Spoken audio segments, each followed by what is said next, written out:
سلام عرض ادب. سوالی که تقریبا چند وقتی که خیلی از بیمه شده از من میپرسن، میگن بیمه یک پسنداز مناسبه یا یک سرمایه گذاری مناسبه؟ ببینید دوستان عزیز، خب خیلی هاتون اطلاعات دارید، ولی خب جهت این که یه مقدار دغدغه‌تون برطرف بشه، حالا بیشتر صرفا اونایی که سوال میپرسن، بیمه یک پسنداز مناسب ایجاد میکنه، نه سرمایه گذاری مناسب. اصلا سرمایه اسمش روشه.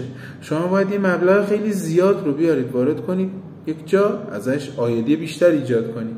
مثلا طرف میره ملک میخره، ماشین خرید و فروش میکنه، چند صد میلیون تومان، 1 میلیارد، 2 میلیارد، 10 میلیارد، 20 میلیارد پول واریز میکنه یک جا که یک عایدی داشته باشه. شما توی بیمه دارید عملا با پول خوردهاتون یک پشتوانه ایجاد میکنید که پوشش داره، پسنداز داره، بیمه تکمیلی داره.